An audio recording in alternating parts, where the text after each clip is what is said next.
The House Judiciary Committee hearing room was packed to capacity on that Tuesday afternoon. Every seat filled with reporters, staffers, and observers who sensed something explosive was about to happen. Stephen Miller, former Trump senior advisor and architect of the controversial immigration policies, sat at the witness table, his jaw clenched and eyes scanning the committee members like a hawk, surveying its territory. Across from him, Representative Jasmine Crockett of Texas adjusted her microphone, her expression calm, but her eyes blazing with determination.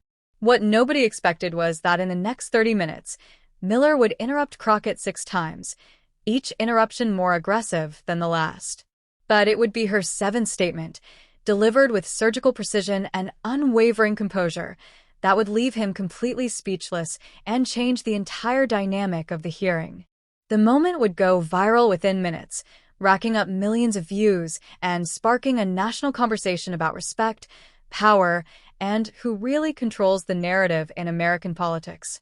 Before we dive into this incredible showdown that has everyone talking, make sure to hit that subscribe button and ring the notification bell so you never miss our coverage of the most dramatic political moments. Drop a comment below telling us where you're watching from. We love hearing from patriots all across this great nation who are paying attention to what's really happening in Washington.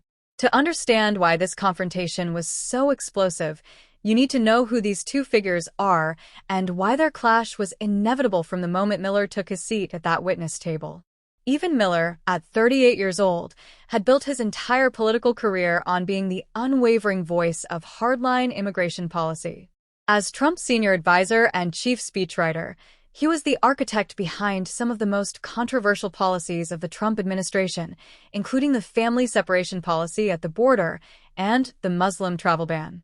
Miller was known in Washington circles for his combative style, his refusal to back down, and his ability to dominate any conversation through sheer force of will and rapid-fire talking points.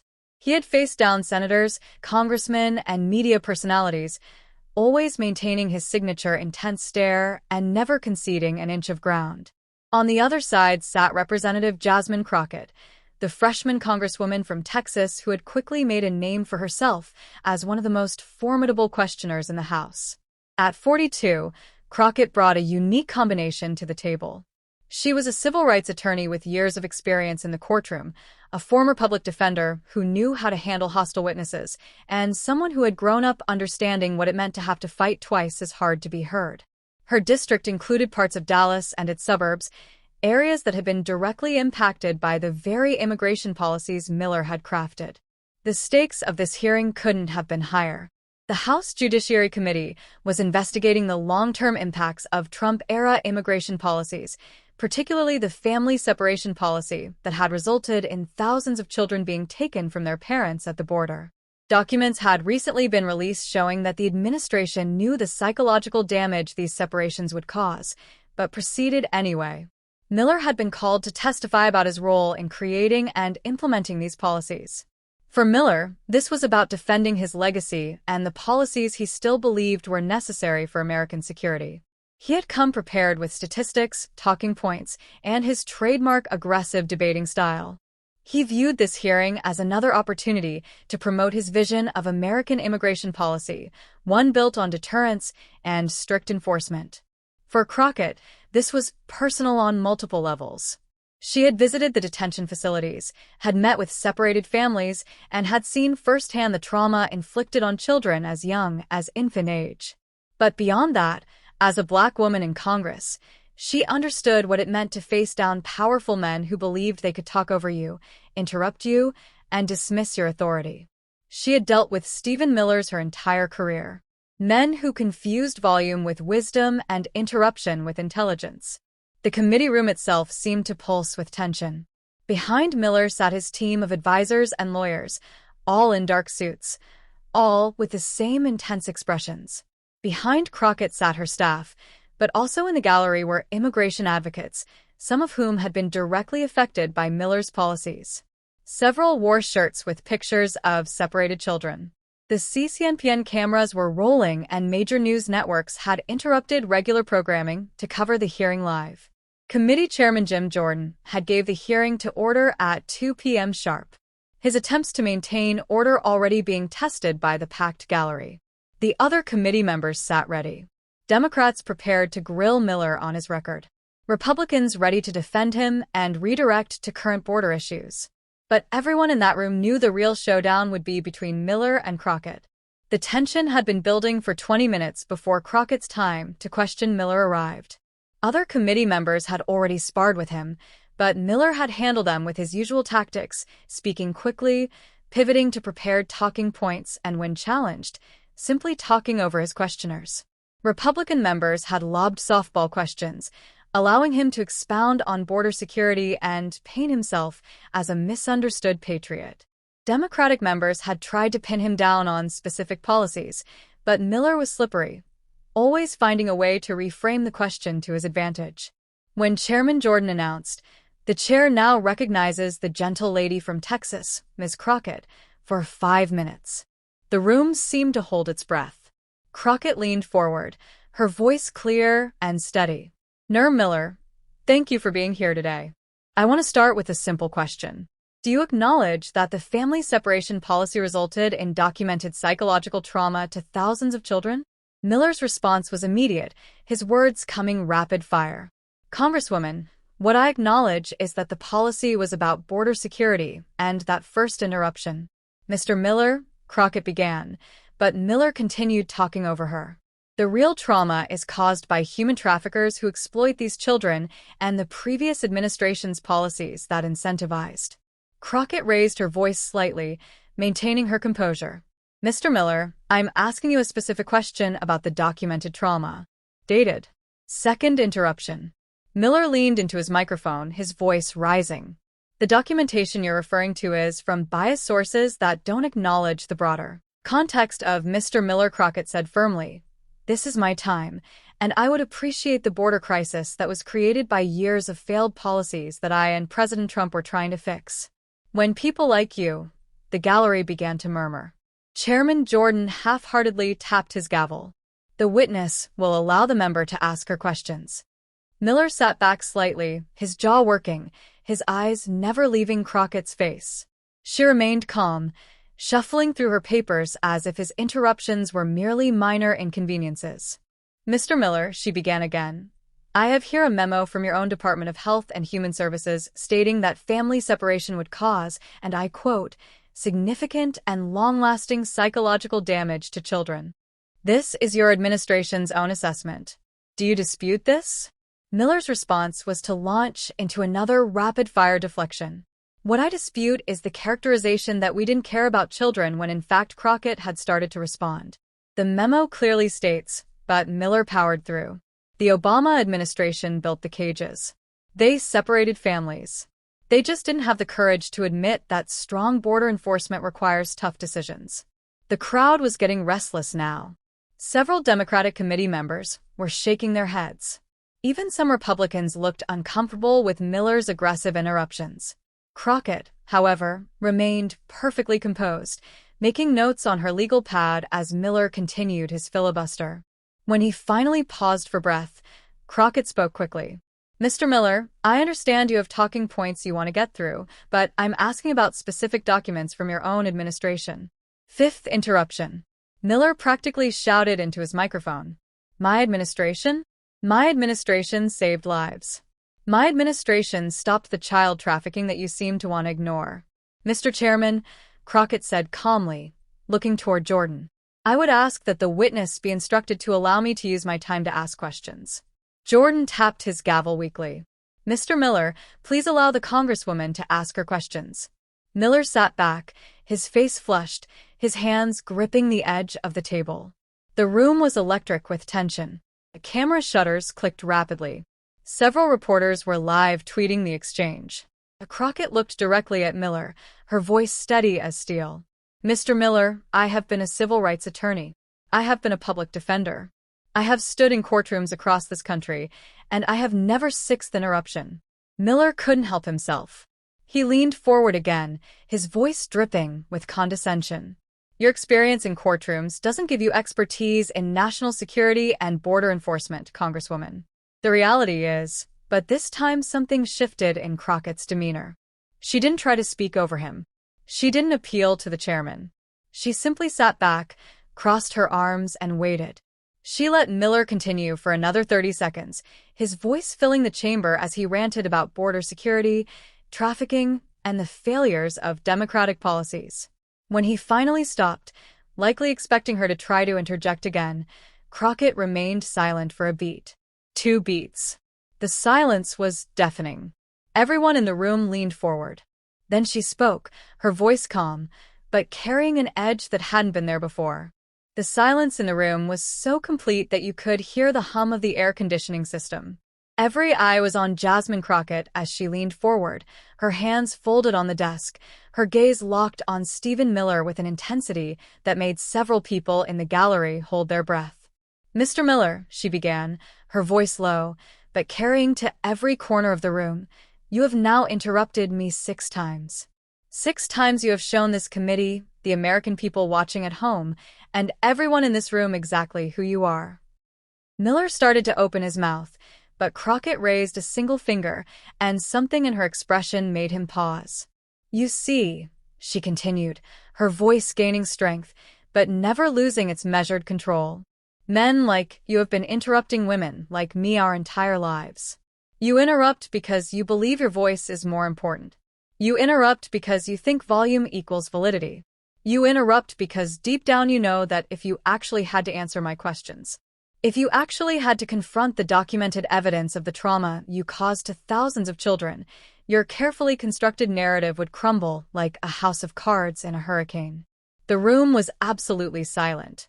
Miller's face had gone from red to pale. His lawyers behind him were frozen, unsure whether to object or let him respond. Crockett continued, now pulling out document after document from her folder, laying them out methodically as she spoke. "To let me tell you what these documents actually say, Mr. Miller, since you seem incapable of allowing me to ask you about them properly. This memo from your Deputy Secretary of Health and Human Services states that children as young as 8 months old were separated from their mothers." 8 months old. Mr. Miller, this report from your own Customs and Border Protection shows that you had no system in place to reunite these families. None. This email chain, which includes your name, Mr. Miller, shows you dismissing concerns about the psychological impact because, and I quote, "the deterrent effect outweighs other considerations." She paused, looking up at him. Miller was gripping the edges of the witness table so hard his knuckles were white. His mouth was working, but no words came out. "Other considerations," Crockett repeated, her voice dropping to almost a whisper that somehow carried more weight than any shout. "Those other considerations were children, Mr. Miller. Babies, toddlers, kids who will carry this trauma for the rest of their lives." And you knew it. You all knew it. And you did it anyway. The gallery erupted. Some people were crying, others were nodding vigorously. Chairman Jordan was jing frantically, calling for order. But Crockett wasn't finished.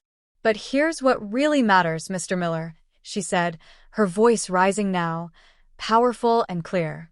"You can interrupt me all you want. You can try to talk over me, dismiss me, diminish me, but I am still here. Those children are still traumatized. Those families are still broken. And you are still guilty." The 7th line. She leaned forward, her eyes never leaving his, and delivered the line that would be replayed millions of times across social media within hours. "You may have had the power to separate families, Mr. Miller, but you don't have the power to separate yourself from the consequences of your cruelty. And interrupting me 6 times doesn't change the fact that history has already judged you and found you wanting. Your legacy isn't strength, Mr. Miller. It's the sound of children crying for parents they were torn away from. And no amount of interruptions will ever drown that out." The room exploded. Miller's face had gone completely white. His mouth opened and closed several times, but no words came out. For perhaps the first time in his professional life, Stephen Miller had been rendered completely speechless. His lawyers were whispering urgently in his ear, but he wasn't listening. He was staring at Crockett with a mixture of shock and something that looked almost like fear. The gallery was in chaos. People were on their feet applauding. Others were shouting. Reporters were frantically typing on their phones. The C-SPAN camera operator, in a breach of normal protocol, had zoomed in on Miller's face, catching every moment of his stunned silence. Chairman Jordan was pounding his gavel, shouting for order, but his voice was drowned out by the tumult. Several Democratic committee members were on their feet, applauding. Even some Republicans looked shaken by the exchange. Crockett, meanwhile, sat perfectly still, her hands folded, her expression calm. She had used only 3 minutes of her 5-minute questioning time, but she was done. She had said everything that needed to be said. When order was finally restored, Jordan asked weakly, "Mr. Miller, would you like to respond to the Congresswoman's statements?" Miller leaned toward his microphone. His voice, when it came, was hoarse and uncertain, a far cry from the confident, aggressive tone he had maintained throughout the hearing. "I stand by the policies of the Trump administration. We were protecting America." It was weak. Everyone in the room knew it was weak. Miller knew it was weak. The man who had built his career on never backing down, never showing weakness, never allowing anyone else to have the last word, had just been completely demolished by a freshman congresswoman from Texas. Crockett's response was simple and devastating. "Mr. Chairman, I yield back the balance of my time." Mr. Miller's silence speaks louder than any words he could offer. As she yielded back, something extraordinary happened. Several members of the gallery began to stand and applaud. Not the raucous applause from before, but a slow, deliberate clapping that spread through the room. Even some Republicans on the committee looked uncomfortable, avoiding eye contact with Miller. Miller sat frozen at the witness table, his prepared notes scattered in front of him, completely forgotten. His team of lawyers and advisors behind him looked equally stunned.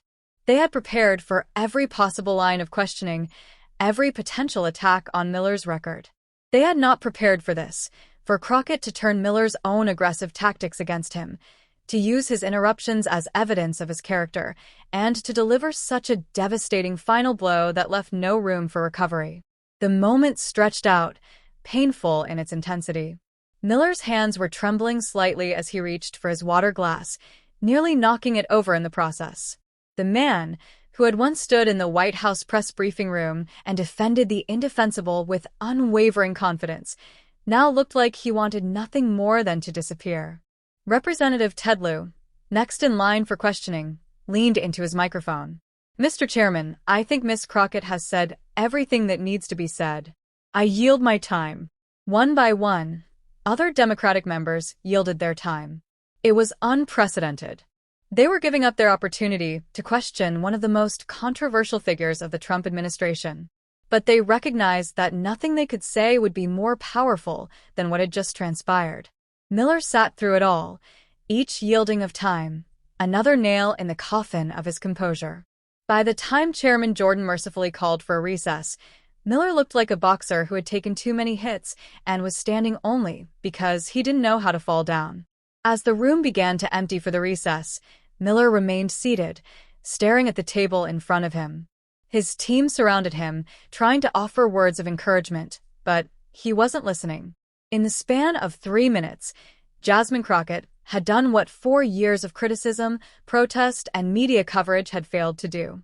She had stripped away the armor of righteousness Miller had wrapped around himself and exposed the cruelty at the core of his policies. The video clips were already going viral. "Crockett destroys Miller" was trending worldwide within minutes. The 7th line, "Your legacy isn't strength, Mr. Miller. It's the sound of children crying for parents they were torn away from," was being shared millions of times, turned into memes, and painted on protest signs. But in that moment, in that committee room, there was only silence. Stephen Miller, the architect of family separation, the man who had never met a microphone he couldn't dominate, sat in defeated silence while Jasmine Crockett calmly gathered her papers and walked out of the room, her head held high. The reverberations from Crockett's devastating takedown of Miller spread through Washington and across the nation like wildfire. Within an hour of the exchange, the video had been viewed over 10 million times across various social media platforms. News networks interrupted their regular programming to replay the moment. Political commentators who usually disagreed on everything found themselves united in acknowledging that they had just witnessed something extraordinary. On CNN, Anderson Cooper led with the story, playing the full 3-minute exchange without interruption. "In my 20 years of covering politics," Cooper said afterward, "I have never seen anything quite like what we just witnessed." Stephen Miller, known for his combative style and refusal to back down, was rendered completely speechless by Representative Crockett's powerful response to his inter.